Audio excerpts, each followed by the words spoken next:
J'espère que vous allez bien. Moi, je vais très bien et j'espère que vous passez une semaine au-delà de la moyenne. Peut-être le savez-vous, Dread sur le Tape approche son 100e épisode à vie. Et oui, ça va se passer cette saison vers la fin de la saison et on est en train de cumuler les meilleurs moments, vos moments préférés des 100 premiers épisodes. Et pour nous laisser savoir quels sont ces moments, c'est très facile. Vous faites pause sur ce petit podcast, vous allez sur notre page Facebook et au top épiner un mini sondage qui prend 49 secondes à remplir. Allez immédiatement faire ça et revenez tout de suite après compléter cet épisode de Francis Perron. Donc, petite pause, allez faire ça. Ça prend vraiment le moins d'une minute. Ça vous nous laisse savoir vos moments préférés des 100 premiers épisodes et ça nous touche droit au cœur. Hop! Et donc, je saute tout de suite immédiatement au Pro Shop culturel. Et oui, une suggestion, ma foi, 2.0 cette semaine, alors que je vous suggère une page Instagram. Oui, une page Instagram que je suis qui rajoute un peu de sweet dans ma vie. C'est parce que tu sais, c'est l'hiver. J'ai eu l'idée parce que c'est l'hiver puis c'est les jerseys. Et puis, je me suis fait même donner un nouveau jersey pour Noël de Connor McJesus. Des Oilers par mon frère. Et donc, mon amour des jerseys, donc une limite. Et donc, c'est pour ça que je suis cette page qui s'appelle Classic Vintage Jerseys. Classic Vintage Jerseys. Et c'est un gars, je pense que même c'est même un magasin, si je me trompe pas, dans le sens que, pas un magasin comme tel, mais c'est un gars, je pense, qui vend les jerseys. Mais c'est pas de la pub, je suis pas payé par les gars ou rien. Puis c'est vraiment juste pour l'amour des jerseys puis les chandails de hockey, je parle. J'aime les chandails puis j'aime les voir passer parce qu'au final, je pense qu'ils vendent comme 250 US par jersey. Fait que c'est pas vraiment comme si c'était exactement abordable. Donc, bref, j'aime juste cette page-là qui met un peu de doudou dans ma vie. Classic Vintage Jerseys sur Instagram. Instagram Your Life, yeah. L'épisode d'aujourd'hui, j'ai soir Francis Perron. Alors que Francis a été booké par mon acolyte Sam Tétrault, humoriste que vous connaissez sûrement, qui est un pro du booking à Dread sur le Tape. Et Sam est un féru, passionné, obsédé des Sharks de San Jose. Peut-être le saviez-vous déjà, alors qu'il était présent lors de l'épisode avec Gilles Côté, le scout des Sharks plutôt cette saison. Et à chaque fois que Sam parlait, on faisait le saut. Wow, c'est vrai, il est encore là parce qu'il a peut-être dit 3 mots là, sur 2h30. Et donc, Sam a booké Francis qui jouait pour le Barracuda, l'équipe de la Ligue américaine des Sharks, et par le temps qu'il vienne au podcast, il a été échangé à Vancouver. Fait que ça t'apprendra à avoir une passion, Sam, c'est ça. Alors, non, c'est ça. Donc, Francis jouait pour Barracuda l'année passée. Il était même un All-Star dans la Ligue américaine, et là, il a été échangé aux Comets de Utica, l'équipe de la Ligue américaine des Canucks de Vancouver. Et ça, j'ai rencontré Francis le 2 juillet 2019. C'est drôle, il est venu au bureau et les madames chez Avanti, il était comme « Hey, t'es l'ami de ma fille! » Fait qu'il finalement, il connaissait. J'y viens, je pense, de la Rive-Nord, puis ça donnait qu'il connaissait il était ami avec les filles, des mères, en tout cas, bref.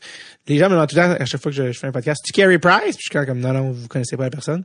Puis dans ce cas-ci, il la connaissait pour vrai. Et ça, en étant peut-être l'invité un des moins connus de l'histoire, fait que c'est comme quoi, là, ça n'a pas rapport, là, tu sais.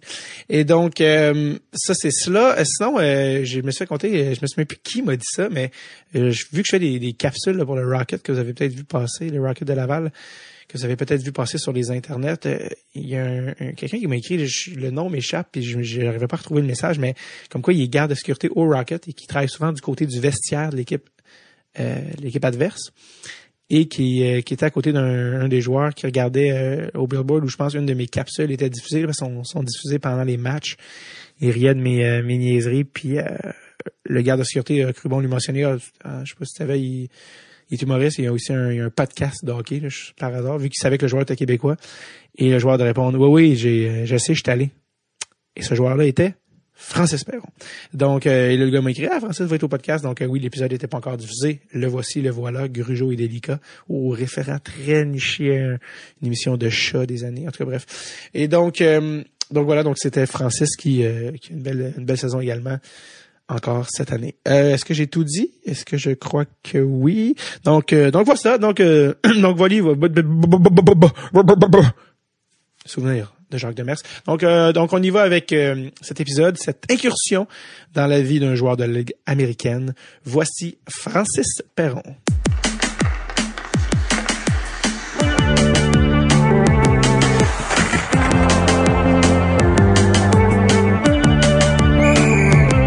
Dread sur le Tape avec David Bocage.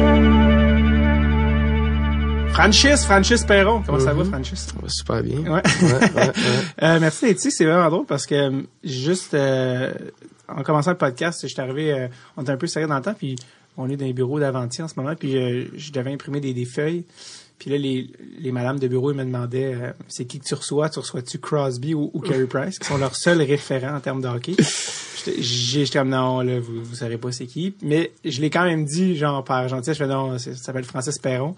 C'est à quoi une des deux madames a répondu, ben oui, c'est l'ami de notre fille. Ouais. Moi, je m'y attendais pas. Deux, fait que là, on a dû passer comme un genre de, quand t'amènes un nouvel ami à la maison, on a dû passer par le bureau puis t'as dû répondre à des questions. T'attendais pas à ça? Non, justement, surtout pas à Montréal. Mon frère habite ici, mais je connais pas beaucoup de monde à Montréal. Non, c'est ça. Je m'attendais pas à ça. Non, là, t'es revenu au Québec depuis combien de temps? Pratiquement 2 mois, là. Ça va faire 2 mois bientôt, ouais. Puis, au moment d'enregistrer le podcast, on est le 2 juillet, lendemain de... Ouais, la fête. Journée occupée. Ouais. La fête du Canada pour certains, mais pour les joueurs de hockey. Oui, effectivement, ça a bougé beaucoup. Les agents libres. Il y a eu tellement de mouvements dans ta vie récemment. En fait, c'est en gros parce qu'en fait, une des raisons pourquoi tu es là, c'est que le gars qui m'aide avec le podcast s'appelle Sam Tétrault. Okay. C'est un fan fini des Sharks depuis toujours. Fait que là, il m'aime plus, c'est ça. Non, c'est ça. Là, il est comme, c'est cool, là, on va voir Francis, il y a vraiment un parcours intéressant. Mais c'est sûr que l'aspect qui était Sharks, c'est cool aussi. Puis il t'a booké. Quand il t'a booké, tu jouais pour les Sharks. Ouais. Et maintenant, t'es rendu un Canuck. Exact. Puis, il y a 12 mois, t'étais un sénateur. Ouais. Fait que ça a beaucoup bougé, mais qu'est-ce qui s'est passé, là, dans le mois? Parce que les Canucks, ça fait pas longtemps, là, que c'est arrivé. Non. J'étais à Ottawa, puis mes 2 premières saisons ont été quand même difficiles. Fait que, ça marche. Ouais, dans la Ligue américaine, ça marchait pas vraiment. J'ai eu une blessure ma 2e saison. On avait quand même une belle relation. Je m'entendais bien avec tout le monde, puis il y avait aucun problème. Mais je pense que, dans le fond, Pierre Dorion, quand il y a eu l'échange à Carlson, je pense que les Sharks ont poussé pour aller chercher un prospect avec, parce qu'il donnait beaucoup de joueurs, justement. Ouais. Puis ça a donné que j'ai embarqué dans ce trade-là. Ouais. Mais c'est ça, parce qu'on l'a dit vite, t'as été échangé, mais t'as pas juste été échangé, t'as fait partie du plus gros trade de l'année. Ouais, le plus gros trade. T'étais quand les gens disent Carlson a été échangé contre tel, puis d'autres gars, tu fais partie des autres gars que les gens connaissent pas. Exact. Ouais. Comment t'as appris la nouvelle? J'étais à mon première journée de camp, j'ai fini ma première journée, les tests physiques, tout ça, puis j'étais en route vers l'hôtel, puis je me suis fait appeler par Pierre Dorion, justement. Ouais. Puis il m'a annoncé que... il m'a annoncé que j'étais échangé, mais il m'a dit où. Non, en fait, non. Il m'a dit, t'es échangé, c'est une grosse échange, je peux pas te dire trop de détails parce que c'est pas encore sorti dans les réseaux sociaux. Ouais. Fait qu'il dit, tu vas avoir un appel de ta nouvelle équipe bientôt, puis là, moi je suis à panique, là. J'appelle mon agent. C'est qui ton agent? Dans le fond, c'est Robert Sauvé, Philippe Sauvé, c'est Jean Deck, ouais. Okay. Puis là, tu sais, même lui, il savait que j'étais changé, mais lui non plus savait pas c'était où. Fait que j'ai attendu à l'hôtel pendant quasiment 2 heures, sans savoir je m'en allais où. Qu'est-ce que tu fais pendant 2 heures quand t'attends? Je me roulais les pouces, là. J'avais hâte de savoir parce que, tu sais, je veux pas, c'est stressant. C'est la première fois que je me faisais échanger aussi. Tu doutais-tu que c'était je savais que Carlson, tu sais, a beaucoup de pourparlers là, qui allait partir. Ouais. Fait que je me doutais que c'était dans cet échange-là. Puis là, tu sais, là, il y a des rumeurs qui se mettaient à aller sur Twitter, qui s'en allaient à San Jose. Ouais. Fait que est-ce que quand tu te ramasses à une équipe comme ça, San Jose, tu sais, dans un échange, il y a plein de monde qui sont impliqués au niveau des scouts, tu sais, qu'est-ce que tu penses de tel gars? Moi, je pense que j'irai chercher lui, Puis il y a Gilles Côté, qui est un scout bien connu des Sharks, qui fait ça depuis 35 ans, je pense. Puis qu'on a reçu au podcast, là, on vient de Québec il n'y a pas longtemps. Est-ce que tu as su qui, mettons, avait peut-être été plus désireux d'aller te chercher? Parce que Doug Wilson ne peut pas connaître tous les gars, tu sais, non, ça. C'est sûr. Est-ce que tu as su qui était le responsable de ton arrivée? Je me suis fait dire que Gilles Côté a eu un gros mot à dire là-dedans. Ouais. Puis il y a aussi un scout, je pourrais même pas te dire son nom, j'ai pas été là assez longtemps, mais un scout qui vient souvent voir les games juniors, puis j'étais vraiment dans leur mail au repêchage, mais ils ont pas eu la chance de me prendre dans mon année de draft. Puis dans le fond, tu sais, je coûtais pas cher là, avec les 2 saisons que j'avais connues dans la Ligue américaine qui avaient été vraiment so-so. Pour eux autres, c'était de me donner une chance dans la Ligue américaine, voir qu'est-ce que je pouvais donner. Puis le changement de situation, la saison que tu as eue cette année à San Jose. Ouais, ça a fait vraiment du bien là, le changement d'air. J'étais arrivé là-bas. C'est sûr que c'est une motivation aussi. Quand tu te fais échanger, c'est un fresh start, puis tu veux quand même montrer que t'es encore là. Ça faisait 2 ans que c'était plus difficile. Puis non, ça a abandonné. J'étais arrivé là-bas bien confiant. Puis sais-tu combien t'as eu de points cette année? Pas loin de 50, là, 47, 8. Ouais, en 64 games. Ouais, non, ça a vraiment bien été. Fait que T'es ramassé au All-Star Game. Ouais, aussi. Ouais, ça c'était une belle expérience aussi. C'était vraiment le fun. Fait que ça, c'était ton année. Ouais, ben c'est une année qui m'a remis sur la map, je te dirais, là, en d'autres mots. Fait que, ça a été quoi les conséquences quand t'es un gars qui est dans la Ligue américaine, tu te bats pour monter, quand t'as ce genre d'année-là, t'es encore jeune, tu sais, 23, t'as une bonne année, c'est quoi les conséquences là, quand justement en plus ton contrat est up? Ouais. Qu'est-ce que ça débouche quand t'as des années comme ça? Ah ben là, c'est sûr que mon niveau de stress c'est beaucoup plus bas que n'importe quel joueur. Tu sais, ton année de contrat qui est terminé, tu sais, la 3e année d'un entry level, c'est sûr que c'est toujours stressant parce que tu connais une saison quand même difficile. Après ça, c'est toi qui courais après les équipes un peu pour te trouver un contrat. Puis là, moi, ben avec la saison que j'ai connue, je te dirais que tu sais, je suis revenu ici, puis je pensais pas trop à ça. Tu sais, je savais que j'allais trouver quelque chose, puis fait que ça, c'était bien positif. Puis c'est ça. Non, j'étais bien heureux de comment ça s'est passé. T'as-tu plus d'appels? Parce que là, justement, t'as fini ta saison. Puis tout de suite, tu te fais échanger au Canucks. Qu'est-ce qui se passe? Pourquoi ça t'arrive, ça? Ouais, ben moi, je pense que la raison principale, c'est que les Sharks avaient énormément de joueurs à signer. Puis là, ils s'étaient rendus à un point qu'il fallait qu'ils prennent une décision qui gardait, qui laissait partir. Il y avait beaucoup de contrats, fait que tu sais, moi j'avais une belle relation avec eux, ils m'ont appelé tout de suite quand je me suis fait échanger, puis tu sais, c'est les premiers à me dire que on sait jamais, là, peut-être d'ici une couple d'années, je revenais avec eux autres, là, fait que c'était pas rien contre moi, je pense que les autres ils m'ont dit tu sais, cette année, si j'avais joué dans d'autres équipes dans la nationale, j'aurais peut-être eu ma chance avec le bon hockey que j'avais joué, puis avec eux autres, c'était plus dur, il y avait une méchante bonne équipe en haut. Fait que non, c'était bien positif. C'est sûr que c'est jamais un bon feeling de se faire échanger. Mais quand je le regarde côté personnel, ma carrière, je pense que c'est bon que je me ramasse à Vancouver. Mais est-ce que parce que où tu étais rendu dans ta carrière, tu cherchais un one-way? Non, je te dirais que je pense pas que j'ai fait assez mes preuves là en ce moment pour aller chercher un one-way. Mais c'est sûr que mon but en ce moment, c'est de jouer des games en haut. Là. Parce que une fois que tu réussis à jouer des games en haut puis que tu prouves que tu es capable de jouer à ce niveau-là, ben là, c'est là que les portes s'ouvrent. Puis est-ce que c'est les Sharks qui avaient pas de place pour toi ou les Canucks te voulaient? Ben c'est sûr que c'est un peu des deux. Tu sais, les Sharks, oui, il y avait beaucoup de contrats, puis oui, il manquait de place. Mais de l'autre côté, tu sais, les Canucks, leur noyau est assez jeune. Fait que si eux peuvent avoir des gars dans ce groupe d'âge-là, je pense que c'est ça qui est idéal pour eux. Puis, dans le fond, moi je vais arriver là-bas, puis je sais qu'il y a quand même beaucoup de place dans le line-up, fait que j'arrive là en tête d'essayer de faire l'équipe, là, c'est sûr. Y a-t-il la place pour toi, tu penses, à Vancouver? Ben c'est sûr que moi, tu sais, j'ai regardé le line-up, j'ai regardé tous les joueurs qui sont dans l'organisation. Je me vois quand même pas mal plus haut dans le depth chart à Vancouver que j'étais à San Jose, ça c'est sûr. Fait que ils ont quand même ils ont des Antoine Rousset qui s'entraîne avec moi au gym qui commencera pas la saison à cause d'une blessure. Là, ils viennent de racheter le contrat à Spooner aussi, fait que c'est sûr qu'il y a quand même beaucoup de spots qui s'ouvrent là. Qu'est-ce qu'il te dit Antoine avec son accent incroyable? Ben Antoine, tu sais, je m'entraîne avec ça fait 3 ans. Tu y vas. Tu prends ta place puis là tu sais colis. Oh non, lui c'est sûr qu'il va me pousser bien gros. Puis justement dans le gym il me pousse assez là, fait que non, il était content, là, il est arrivé au gym le premier, il m'a sauté dans les bras là.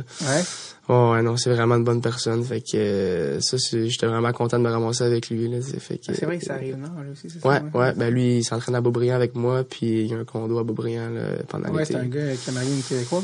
Ouais. Fait que ça, fait que là tu te ramasses à Vancouver, mais t'as toujours pas de contrat en ce moment. Non. 2 juillet, tu pensais-tu que ça se réglerait? Hier, c'est les gros noms. Beaucoup. Ouais, non, c'est ça. C'est sûr que les autres m'ont envoyé leur QO, qualifying offer, puis pour garder mes droits.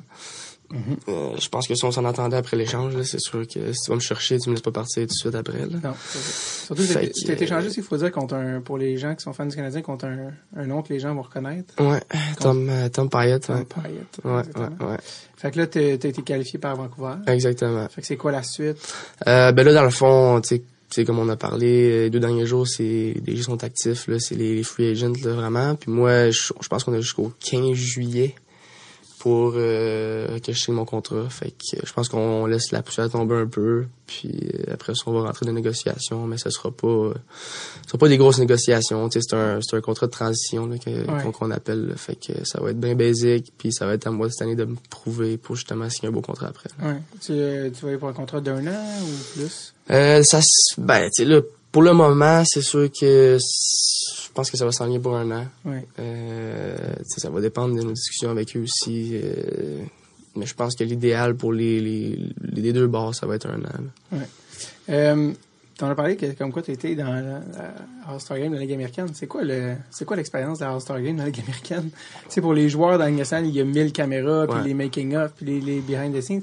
Dans la Ligue américaine, comment ça se passe? Ben, c'est sûr que c'est pas aussi gros, là. Cette année, c'était à Springfield, dans une petite ville. Les Simpsons. Une petite ville assez ordinaire, mais non, c'était cool. C'était plus gros que je pensais, pour vrai.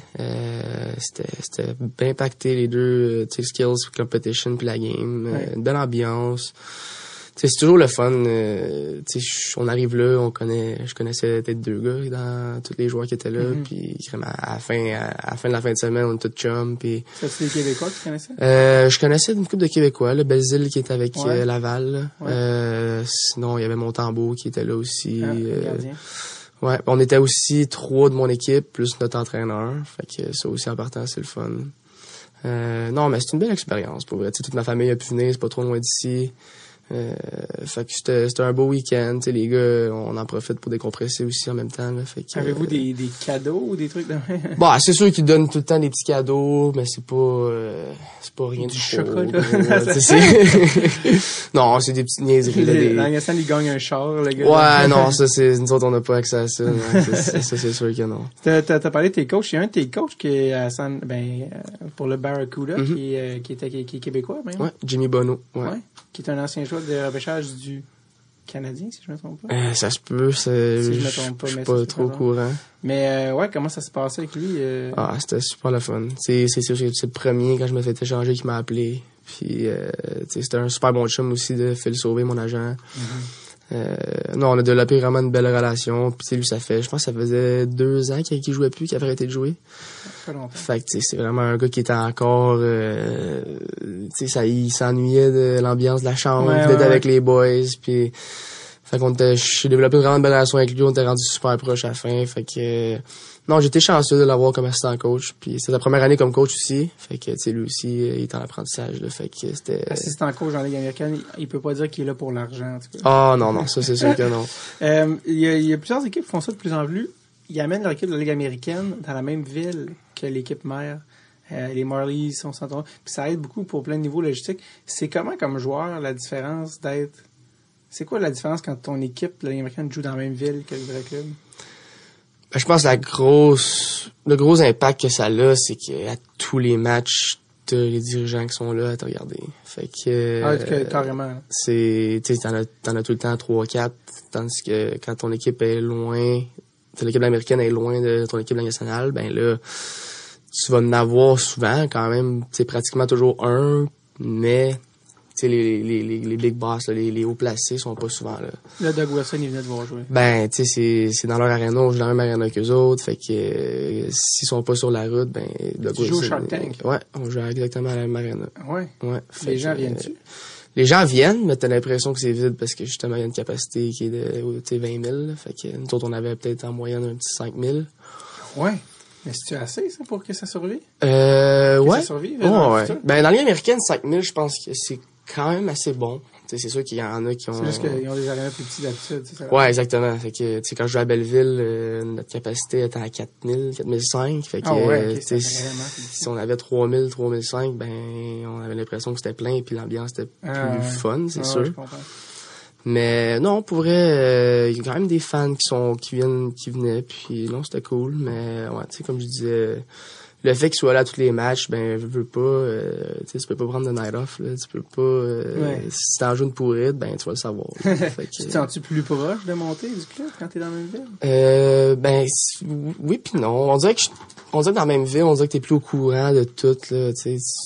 tu veux pas, tu suis les Sharks plus, tu sais, quand t'es loin, t'es un peu moins au courant de ce qui se passe, puis c'est pas mal moins compliqué de faire un call-up, là, tu prends ton stock, tu changes de chambre, là. Ouais, pas très compliqué. Pas difficile. Quand un autre exemple, Laval, pas loin de Montréal, quand le Rocket est arrivé, il y en a beaucoup qui étaient pour, il y en a beaucoup qui étaient contre, il y en a qui disent que, tu sais, au niveau de la synergie entre les équipes, tu sais, vu que t'as deux équipes distinctes, y a-tu des règles comme quoi les gars de la Ligue américaine n'ont pas le droit de hang out avec les gars de la Ligue nationale, ou dans le sens que, tu comprends ce que je veux dire, tu sais, comme non, si t'es pas dans le club, tu sais, reste au party de l'autre, ou tu comprends ce que je veux dire? Non, vraiment pas. C'est sûr que, tu sais, quand il y a des parties d'équipe, non, on va pas se mêler, là. Non, c'est vraiment l'équipe qui entre nous autres, mais, tu sais, comme moi, cette année, j'étais à San Jose, Timo Meier, on a gagné ensemble à Rouen.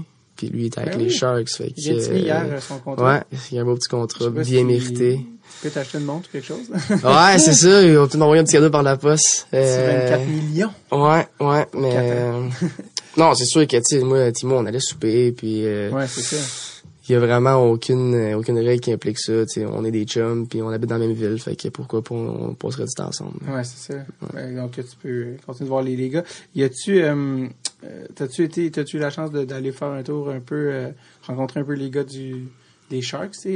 Il y a quand même Vlasic, un Québécois qui est là. Ouais, ben, qui est dans la même agence que moi aussi. Ah ouais, ok. Ouais, fait que je connais ça un peu déjà. Ben, tu sais, c'est sûr que quand je suis arrivé au gros camp, tu sais, le fait que je connaissais Timo super bien, que c'était mon bon chum, ben, lui, il a fait autour de la chambre avec moi, il m'a présenté à tout le monde. Tu sais, je viens d'arriver, fait que c'est sûr que j'ai eu la chance de jaser avec tous les gars qui sont là. Il est plus jeune que toi, Timo. Timo, il a la même âge que moi, mais c'était un late. Ah, ok. Fait qu'il a été repêché l'année d'après.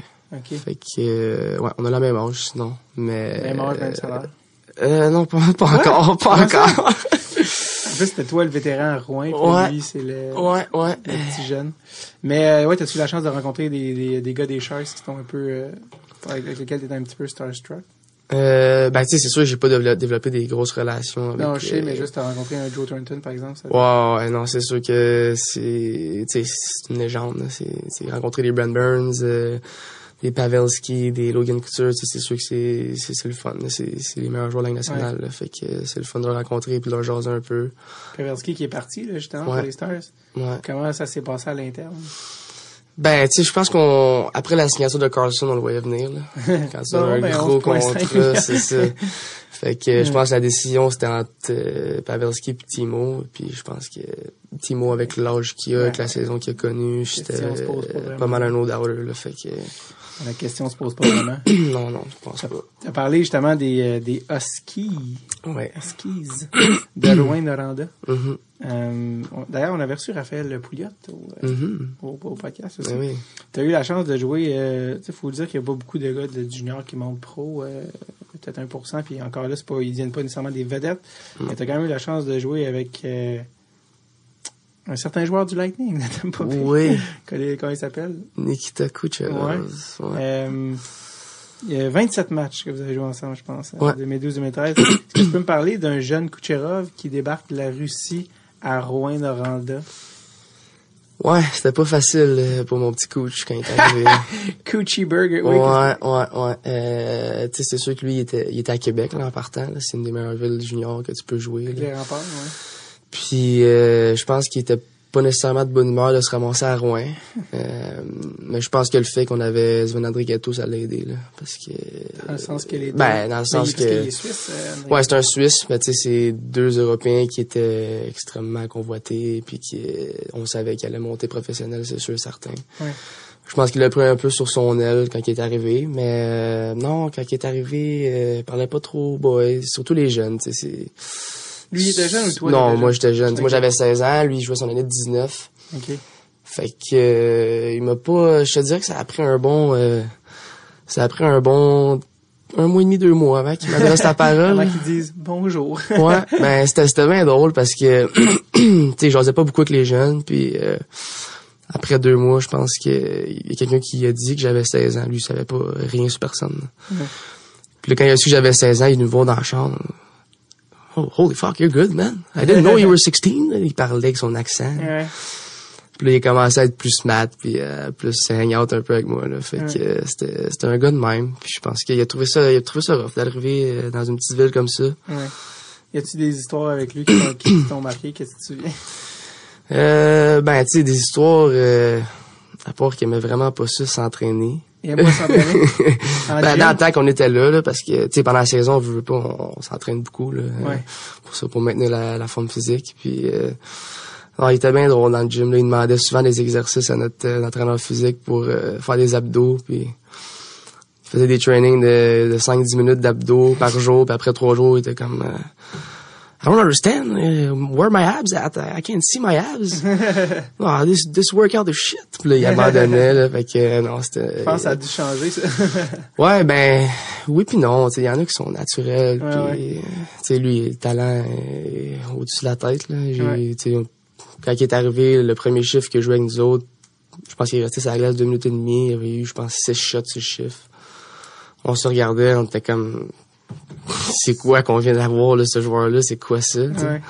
Il était vraiment dans une classe à part, là. Il voyait tout 2 secondes en avance tout le monde. Fait que tu voyais tout de suite qu'il allait être une superstar, là. T'étais pas, tu l'as vu venir, toi, quand il est dans le national? Ah, ouais, parce que tu veux pas quand tu joues avec, tu pratiques avec, tu vois les petits détails qui sont vraiment au-dessus de tout le monde. Ouais. Tu vois qu'il y a vraiment une coche. Fait que je suis pas surpris qu'il soit rendu où qu'il est rendu. Puis Timo Meier puis Sven, quand ils arrivent, les Suisses ont plus une nature quand même assez généralement bien élevée.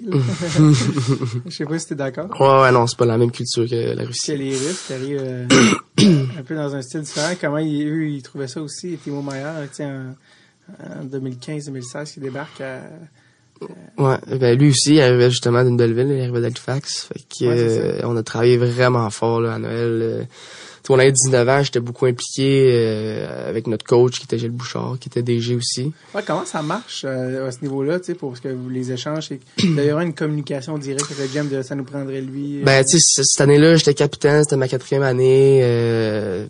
Tu sais, veux pas, j'ai développé une belle relation avec Gilles, avec tous les dirigeants de l'organisation. Puis non, c'est sûr que on a connu une première moitié de saison qui était incroyable, qui était quasiment inattendue. On avait une bonne équipe, on se pensait pas qu'on allait être aussi dominant. Ouais. Fait que, tu sais, les 2 semaines avant la période d'échange, c'est sûr qu'on commençait, tu sais, Gilles m'a mis dans son bureau, puis on était tous les coachs, puis on jasait de, tu sais, qu'est-ce qu'on avait besoin. Fait que, c'est sûr que lui, c'était s'il était sur notre mire, c'est le joueur numéro 1 qu'on va aller chercher. Puis ça a pas été facile, mais quand il est arrivé, c'est moi qui est allé chercher à l'aéroport. Ouais. Puis à Rouen, la petite aéroport de Rouen-Noranda. Ouais. Civic, ouais, j'avais une Nissan Versa dans ce temps-là. Bon, tu vois, c'est pas plat. Ouais, non, puis c'est sûr, tu sais, l'arrêt de char, il me l'a dit, j'étais bien à Halifax. c'est vrai parce que d'habitude, les gens veulent pas nécessairement aller dans les maritimes parce qu'ils trouvent ça loin pour le voyagement. Puis il se ramasse à Rouen, tu sais, comme l'opposé. Ouais, complètement l'opposé. Ouais. Mais non, je pense que ça a pas pris trop longtemps. C'est bien adapté, puis on est devenu, on était sur la même ligne tout le long qu'il était là, puis on a développé une belle chimie, fait que on a eu vraiment du fun. Puis en Suisse, il parle allemand, français ou italien. Lui, c'était quel? Lui, il parle le suisse-allemand. L'allemand, c'est la langue. Ouais, lui, ben, tu sais, la Suisse, c'est comme séparé un peu en deux, là. Ouais. Il y a un côté qui parle plus l'allemand, puis l'autre côté parle français. Il y a aussi une petite partie italienne, hein. Ouais, celle-là, je la connais pas. mais non, c'est sûr, ben, il comprend quand même assez bien le français, là. Il y a beaucoup de chums qui parlent français, là, de la Suisse, là. Mais tu parles pas en français avec lui? Non, on se parle en anglais. C'était pas mal plus simple pour les deux, là. Ah ouais. Fait que, tu texté hier quand il a signé son contrat? Non, j'ai pas texté. J'aurais dû, par exemple. Il est jamais trop tard, là. Tu vois, on a laissé le raz de marée passer le 1er juillet, puis là, tu peux lui dire, tes vrais amis ont attendu au 2 juillet. Il avait posté une photo, je sais pas si t'as vu, lui signe son contrat. Ouais. Avec une photo avec un flash dans le noir. Ouais, c'était pas la plus belle qualité, ça, non? Juste vraiment pour... anyways. Mais ouais, bonne signature de la part de... Ouais, il a travaillé, puis je suis content pour lui, là. Ouais, vraiment. Je pense, en plus, je lisais un article comme quoi c'était un petit peu un coup de génie de la part de Doug Wilson, que je pense que son contrat fini, ils ont encore ses droits. Il est pas agent libre. Puis que s'ils qualifient, ils peuvent donner une extension du dernier, parce que je pense que quand tu qualifies, il faut que tu donnes au moins le même salaire que la dernière année. Fait que c'est 10 millions. Fait que dans le fond, c'est comme s'il avait peut-être 5 ans à 35 millions. Ouais. Ce qui est quand même bon. Ouais, ben oui. T'sais, fait que comme quoi Doug Wilson a été vraiment bon là-dedans. Puis tu parlais de Champ des Huskies, l'année où vous êtes allé chercher Meier 2015-2016. Et tu l'as dit, vous étiez bon, tu étais capitaine. Ça, vous avez même gagné la Coupe du Président cette année-là. Ouais. C'était toute une année. Ouais, c'était une méchante belle année. C'était... On a passé proche de gagner la Coupe Memorial aussi, mais je m'en ai dit c'était une année parfaite. On n'a pas eu de pépins, on n'a pas eu de... Qu'est-ce qui s'est passé à la Coupe Memorial? Premièrement, on était vraiment pas favoris en finale, là, contre une équipe dans les Knights de London qui avait Mitch Marner, qui avait Christian Dvorak, qui avait Matthew Tkachuk, Victor Mété à défense. Il y avait une équipe assez solide. Puis tu sais, moi j'avais des chums. Des amis à mon frère qui sont sur le gros betting, là, puis eux autres ils ont checké ça, la cote je pense c'était du 5 ou 6 pour 1 là, c'était vraiment on était supposé manger une volée là. Et finalement on a perdu en overtime 3-2, ça a été une méchante belle game de hockey. C'est probablement la meilleure game de hockey que j'ai joué dans ma carrière pour être honnête là. Puis on menait 2-1, il restait 4 minutes je pense qu'ils ont taillé la game. Fait que non, c'était tough que ça finisse de même, mais on a vraiment joué une belle game de hockey des deux bords, fait que j'ai aucun regret de ce côté-là. T'as été drafté par les Sens, t'as joué un petit peu dans la Ligue américaine. Quand on a parlé tantôt de l'échange avec Carlson, quand c'est arrivé, puis en plus Carlson là, il vient de re-signer à San Jose, tout ça, t'as-tu eu la chance de parler à Carlson à un moment donné dans tout ça? Ouais, non, c'est sûr que mes 2 premières années à Ottawa, veux pas, on se parlait pas beaucoup. Là. J'étais pas trop souvent dans l'entourage d'Ottawa, j'ai pas eu de call-up, rien. T'as jamais joué encore une game nationale? Non, j'ai joué des games hors concours, mais j'ai jamais joué des games saison régulière. Fait que, tu sais, on se connaissait de visage, mais on se connaissait pas vraiment. Ouais, non, c'est ça. Puis quand on s'est fait échanger ensemble, là, c'est sûr, tu sais, ça a donné qu'on était allé chercher notre stock en même temps à l'aréna. Fait que, tu sais, on s'est jasé un peu, puis, tu sais, il était smart avec moi, puis... Il m'a juste dit, il m'a dit inquiète-toi pas, on s'en va dans une belle place, là. Il dit, on va être bien là-bas, là. Fait que, non, il m'a rassuré un peu, puis non, c'est un bon Jack, là. C'est sûr qu'à 11.5. Ouais, non, lui, tu sais, lui, c'est pas grand-chose qui l'inquiète dans la vie, là, rendu au ski, là. Il a l'air d'avoir une personnalité quand même assez happy-go-lucky, là. Tu sais, il a l'air très relax. Ouais, c'est un gars easy-going, là. Il est vraiment, il va avec le flow, là, tu sais. Il y a du fun à l'aréna. Tu pensais-tu qu'il allait se rendre, qu'il allait re-signer avant le 1er juillet? Tu pensais qu'il s'en irait aux Pour être bien honnête, je pensais pas que ça nous allait le re-signer. Justement, à cause de Pavelski et Timo, là, qu'il fallait qu'il re-signe. Mais tu sais, qui dirait non à avoir Brent Burns puis Carlson dans son équipe, là? C'est sûr. T'as les 2 meilleurs défenseurs de la ligue, je pense, là, dans ton line-up. Fait que, je pense qu'ils vont réussir à build autour de eux pour les prochaines années, puis ils vont avoir une chance d'aller à la coupe pendant un petit bout, là. Si t'avais un pari à mettre sur le prochain capitaine des Sharks, un petit 2. Un petit 2. Tu sais, c'est sûr que Joe Thornton pourrait l'avoir, mais tu sais, il achève aussi, mais malgré qu'il a dit dans des médias qu'il voulait jouer encore 5-10 ans. Mais tu sais, c'est sûr que dans la discussion, il va y avoir Brent Burns, il va y avoir Thornton, il va y avoir Carson, il va y avoir sûrement Logan Couture. Après un petit 2 sur Logan, mettons. Ouais, parce que justement, depuis je sais pas combien d'années que c'est lui qui est clutch, là, vraiment chaque année. Puis jeune aussi.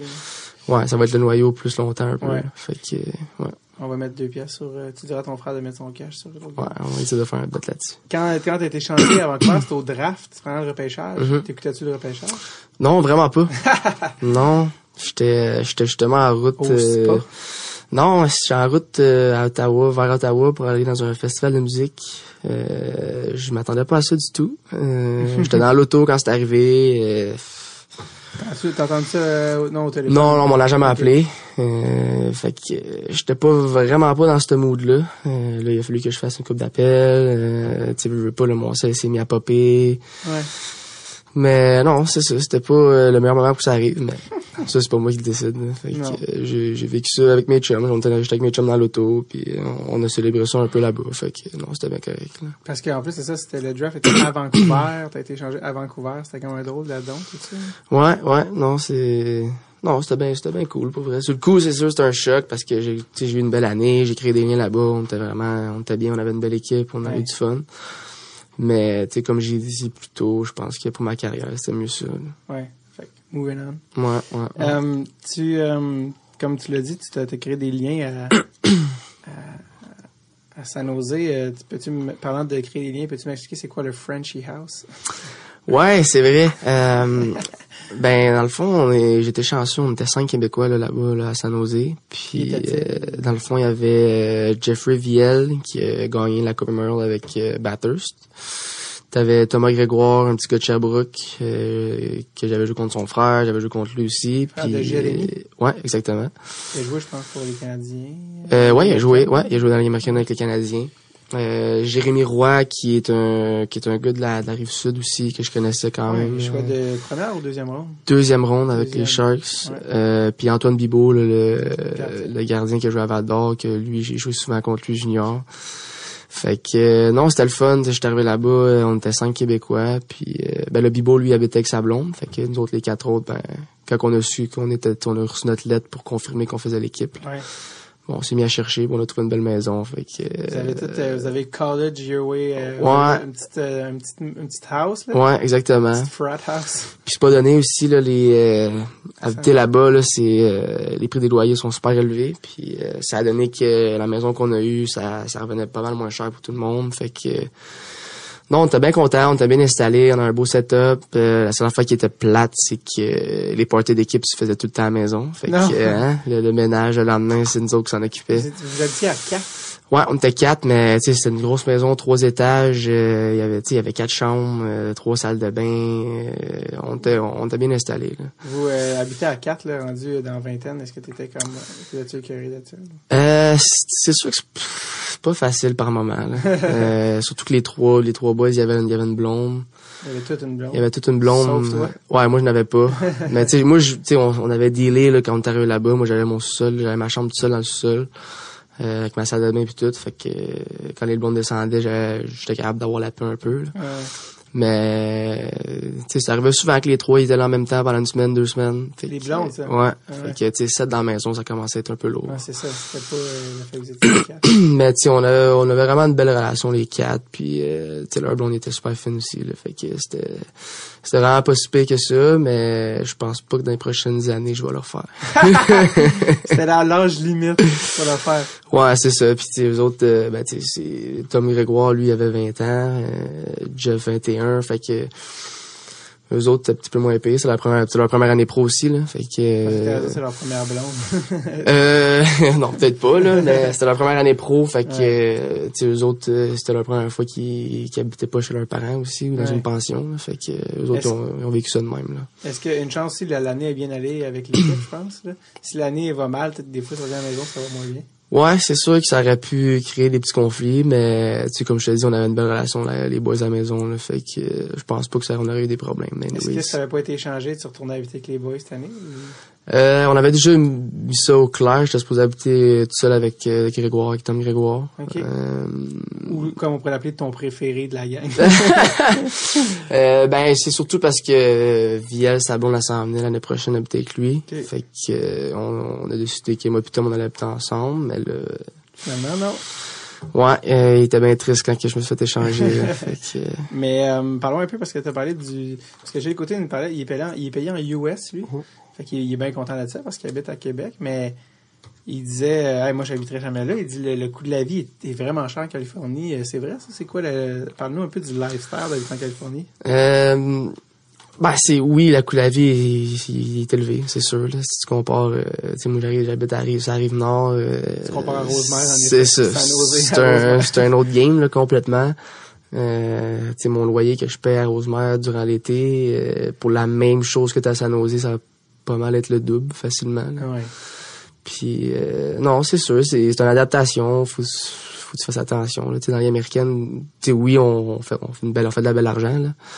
Mais dans une ville comme ça, faut quand même que tu sois assez smart là pour pas trop dépenser parce que veux pas, on n'est pas payé pendant l'été, il faut que t'en ailles l'été là, à moins que tu veuilles travailler puis moi, tu sais, l'été, je vais me concentrer sur mon entraînement puis préparer pour la saison prochaine là. Fait que non, c'est une adaptation mais ça a quand même bien été là, le fait qu'on soit 4 dans une maison, si on a sauvé beaucoup d'argent là, de ce côté-là. Comment tu trouves ça habiter en Californie? C'était quoi? C'était vraiment cool pour vrai. C'était quoi les avantages que tu n'avais jamais expérimenté dans d'autres villes? Premièrement, pas de neige. Le plus froid qu'on a eu, je pense, c'est 13 degrés, 14 degrés. Là. Fait que ouais, c'est ça. Ouais. Puis moi, j'étais un gros fan de golf. On pouvait jouer au golf n'importe quand. Je pense que j'ai joué 50-60 games de golf pendant la saison. Ton petit dos. Ouais, mon petit dos, hein, des fois, fallait que je prenne des breaks. Non, mais c'est vraiment le fun, tu sais, le petit downtown de San Jose, on allait se promener là-dedans, tu sais, t'es tout le temps à Gogun, t'arrives à l'arena à Gogun, c'est vraiment un mood relax, là, je dirais. Ouais. Ça aide à ce que tout le monde est de bonne humeur. Ouais, ça, c'est sûr. Parce qu'il y a comme un aura magique avec San Jose, comme, tu sais, dans l'organisation, tu sais, ils repêchent toujours bien, ils convainquent toujours les agents libres de rester, tu sais, même Carson, là, tout le monde est comme, non, il va retourner dans l'Est, ça. Non, il est resté, puis il y a comme cette aura-là avec Doug Wilson qui est comme, gotcha. Tu sais, on dirait qu'il est comme, pourquoi c'est comme ça quelque chose? Le fait que ça fait une dizaine d'années qu'ils sont compétitifs, qu'ils se rendent loin tout le temps, ils ont vraiment, sont étiquetés à avoir une bonne équipe, puis comme j'ai dit, le lifestyle là-bas, tu peux pas te plaindre, Les gars font vraiment, ouais, non, c'est ça, tu sais, les gars de la Ligue nationale qui ont des beaux contrats, tu sais, ils se font des méchants beaux setups, là, des belles maisons sur le bord de l'eau, peu importe.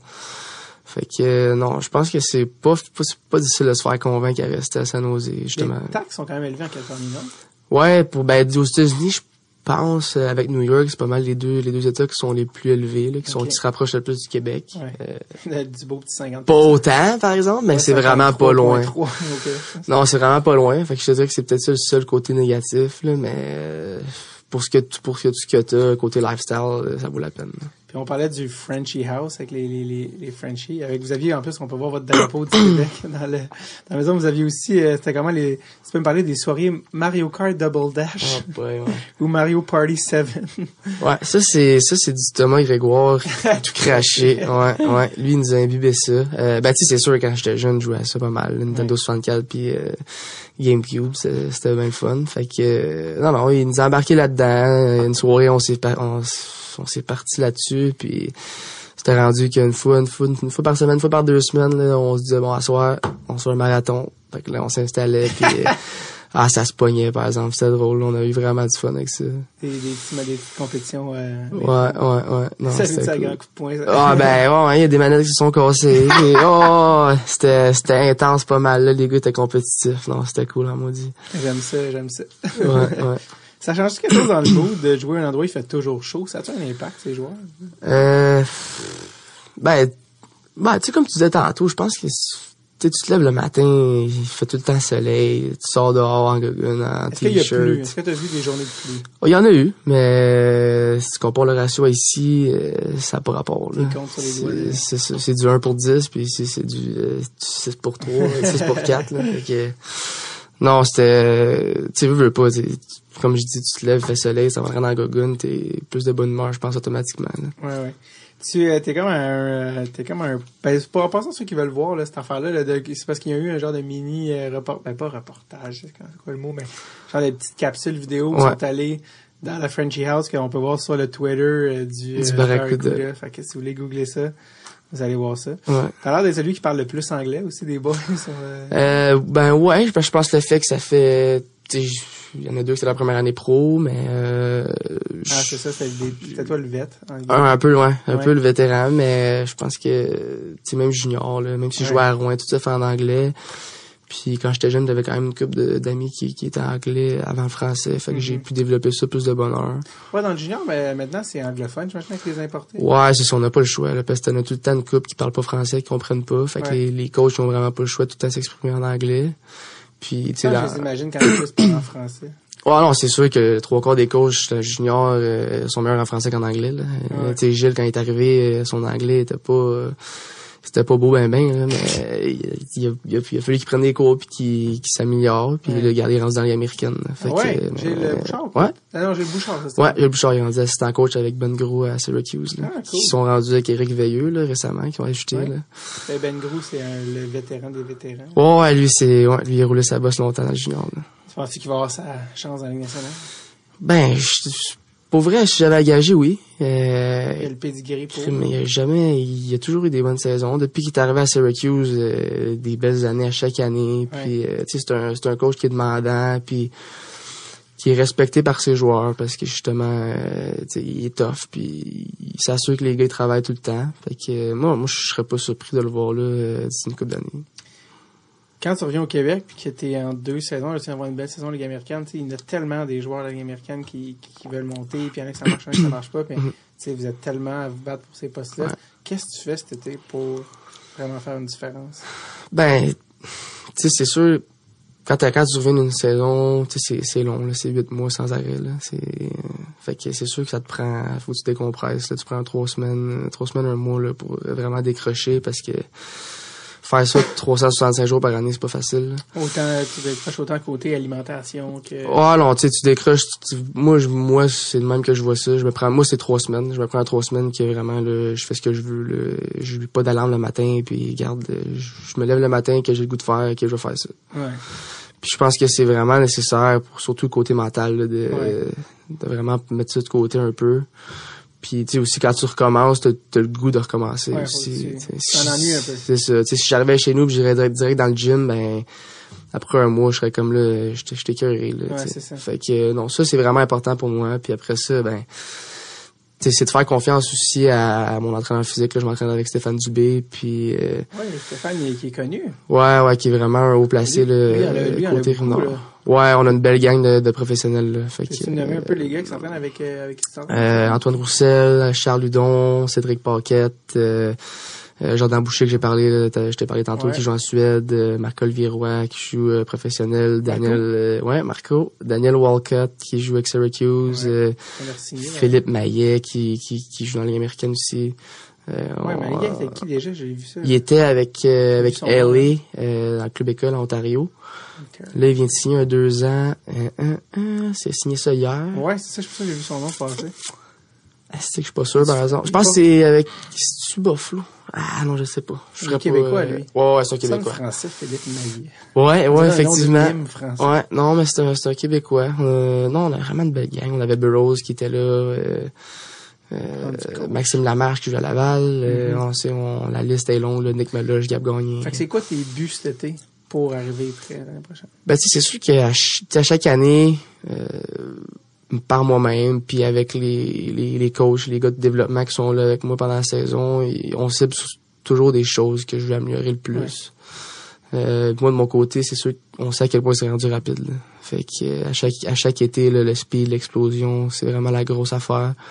Moi, je suis pas tant un gros bonhomme non plus, là, tu sais, je suis 6 pieds. C'est bon, non, t'as un torse de ballerine. Ouais. Quand je regarde, t'es pas un gros gars, puis je me sens gros à côté de toi. Ouais, non, c'est ça. À chaque été, pendant les saisons, je perds beaucoup de poids, moi. J'ai une colite ulcéreuse, je sais pas si c'est quoi. Non, explique quoi. C'est, pour ceux qui savent c'est quoi la maladie de Crohn. Ouais, au niveau des intestins. Ouais, exactement. Moi, c'est ça. Dans le fond, c'est un petit peu moins, c'est moins fou que ça un peu, la colite ulcéreuse, c'est vraiment le côlon. Okay. Fait que c'est le côlon qui, dans le fond, j'ai de l'inflammation dans le côlon en tout temps. Là, fait qu'il faut que je suis médicamenté pour ça. Puis ça je dis pas que ça m'empêche à prendre du poids, mais c'est plus difficile parce que ma digestion est plus lente. Puis c'est quoi le nom encore? La colite ulcéreuse. OK. Ouais. T'as appris à quelle âge t'as fait ça? Ma 3e année junior que ça s'est vraiment développé parce que j'avais vraiment jamais eu de problème. Puis là, j'ai fait une crise d'1 mois où on savait pas c'était quoi, là. Qu'est-ce qui arrive quand t'es en crise? Tu vas aux toilettes, faire le numéro 2 un bon 35 fois par jour. 35 fois? Ouais, puis tu sais, à un moment donné, ça sort plus, mais t'as pas le choix d'y aller. T'as des crampes à l'infini. Là, à un moment donné, c'est rendu que c'était du sang qui sortait, là. Fait que là, c'est là qu'on a vraiment... C'est là que ça commence à être le fun, d'habitude. Ouais, c'est ça, on a sorti le red flag, il a fallu que je fasse plein de tests, puis là, c'est ça, on s'est rendu compte que c'était ça. OK. Fait que là, t'es médicamenté pour ça? Ouais, médicamenté. À chaque 2 semaines, je me fais des injections dans la cuisse, là, pour contrôler justement l'inflammation. OK. C'est pas trop pire?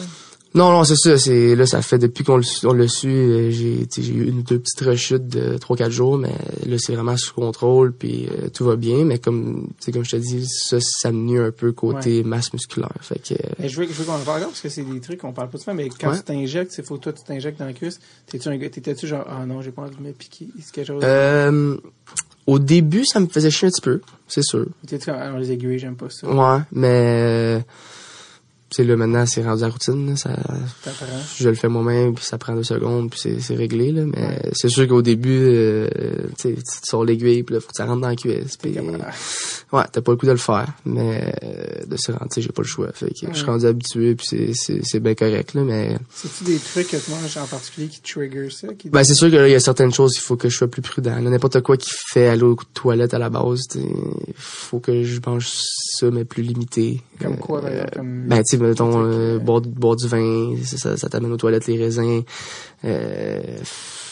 L'alcool. Ben, c'est sûr que l'alcool, c'est le déclencheur, là, c'est vraiment ça qui est le pire. Fait que c'est de se doser de ce côté-là. Mais si tu passes sur une brosse, tu shootes 4 fois dans la cuisse? Non, c'est pas à ce point-là. Si j'avais la maladie de Crohn, par exemple, ça serait plus touché, là. Les autres sont vraiment... Ça peut dégénérer et devenir, la maladie de Crohn? Non, c'est pas supposé. Okay. J'étais comme créé un scénario pour tes gamins et je pensais même pas à ça, toi. Non. Mais il y a plusieurs étapes, là, côté médication, que, tu sais, comme quand tu fais une crise ou une petite rechute, ben là, ils vont changer ta médication pour un peu plus fort. Ouais. Puis... tu veux pas te rendre au dernier, parce que rendu au dernier, ben là, après ça, ça se peut que tu te fasses rentrer un sac, là. Tu traînes un sac, là.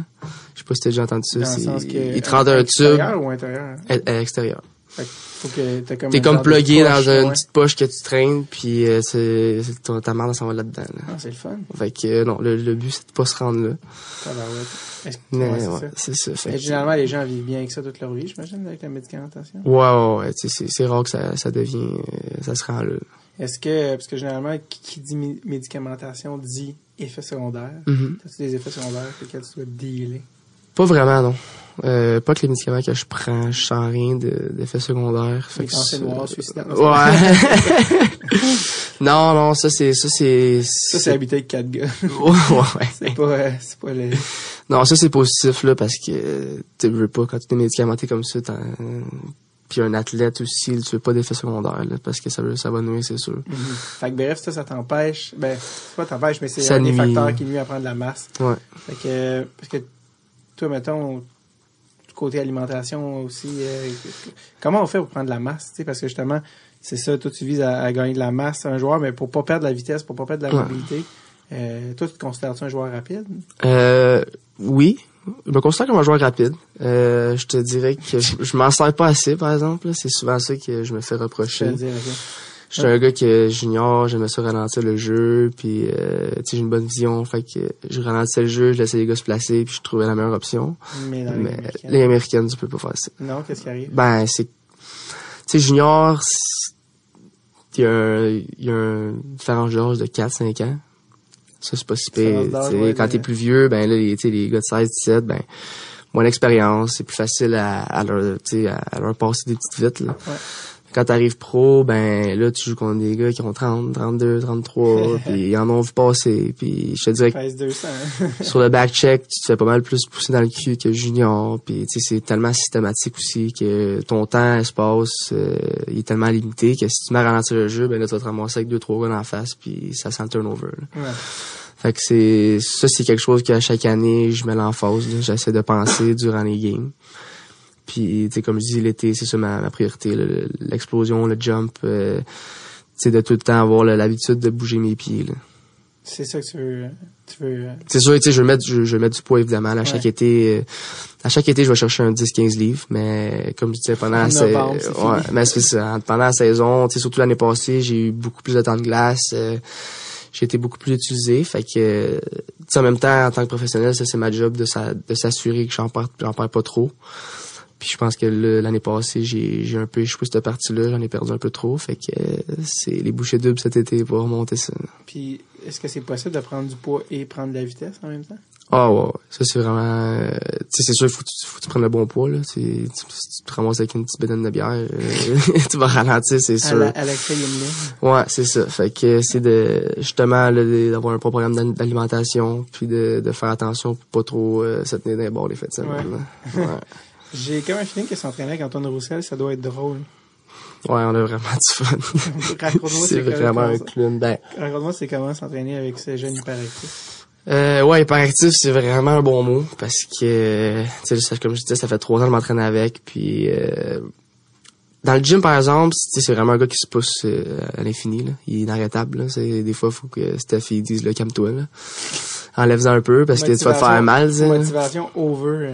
Ouais, mais c'est le fun de travailler avec lui, parce que, tu sais, oui, il se pousse lui-même, mais il va pousser les gars qui sont avec lui, tu sais. Il va vraiment, il va te pousser dans le dos, puis il va te faire des petits commentaires juste pour te faire comprendre que, ouais, tu pousses. Fais-en plus. Ouais, t'es capable d'en faire plus, toi aussi, tu sais. Fait que, comme je dis, ça fait 3 ans, puis j'apprends beaucoup avec lui, là. C'est vraiment un vrai, là, un gars qui a vraiment travaillé fort pour se rendre où ce qu'il est, parce c'était pas le plus talentueux, là, junior, puis je sais même pas s'il a été repêché.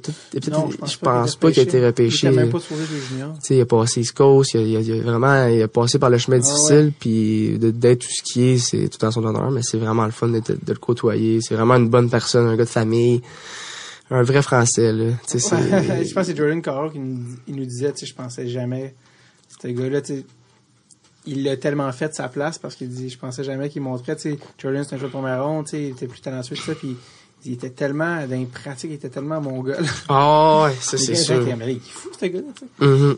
Mais c'est pour ça qu'il monte, tu sais, c'est parce qu'il y a personne qui veut plus que lui. Ah non, vraiment pas. Puis chaque fois qu'il est sur une glace, torsez-vous, là. Moi, lui, on fait des pratiques sur glace, des skills, puis il va échapper le puck en essayant de faire un move dans un stick ou dans peu importe, puis là, il va l'échapper, il va être vraiment fâché. Parce qu'il va être fâché après lui-même.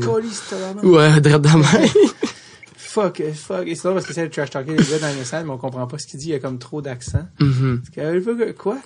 Mais lui, c'est ça, c'est que d'habitude, les gars, ils ont du skill, ça leur prend de la discipline. Puis lui, c'est l'inverse, il a de la discipline puis du will. Exact. Puis il a appris après à plus maniement de rondelles, plus tirer. Mm-hmm. C'est comme l'inverse, son cheminement. Puis il a quand même eu des bonnes saisons avec nationale. Ben oui. Tu sais, en termes de points, là, dans son rôle, là. Fait que tu fais, ouais, man, I guess, faut y donner. Bon, faut vraiment y donner. Il fait sa job. Ouais. Écoute, qu'est-ce qu'on te souhaite pour l'année prochaine? Qu'est-ce qu'on me souhaite, c'est de jouer à Vancouver, là. Je pense que... Est-ce que tu regardes des petits highlights d'Elias Pettersson? Ben là, j'ai pas eu besoin de taper ça nulle part. On a vu pas mal cette année, là. Mais, tu sais, comme j'ai dit, le noyau est vraiment dans mon range d'âge, là. T'as Pettersson, t'as Besser, t'as Horvat. Ils sont allés chercher JT Miller? Ouais, JT Miller qui ont rajouté. Quinn Hughes? Oui, c'est vrai, ouais. Bud Colzin?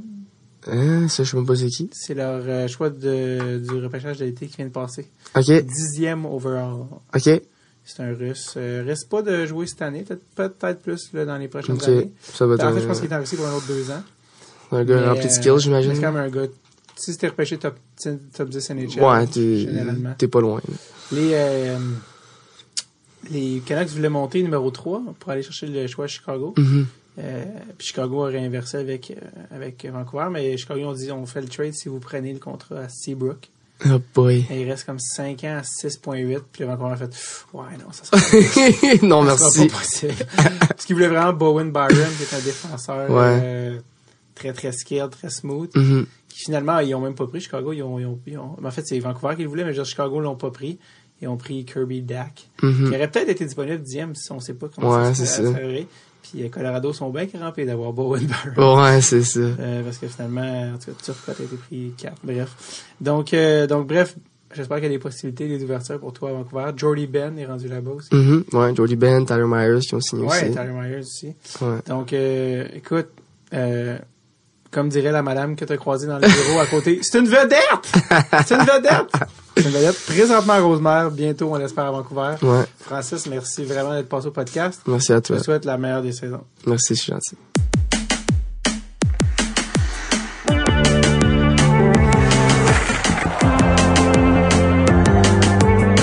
Merci à Francis d'être passé au podcast. On suit sa carrière avec intérêt. D'ailleurs, il y a encore une super belle saison cette année. On espère là, le voir monter dans le show, comme disent les gars. Sinon, avant d'oublier, allez immédiatement sur notre page Facebook et remplissez le sondage. On veut connaître vos moments préférés des 100 premiers épisodes, les moments qui vous ont marqué, ce qui vous a touché, ce qui vous a fait rire, vos invités préférés. Ça va prendre 47 secondes. Allez le faire immédiatement avant d'oublier. Sinon, passez une semaine. Mais là, vraiment, là, sérieusement, hors pair, là. OK, bye bye.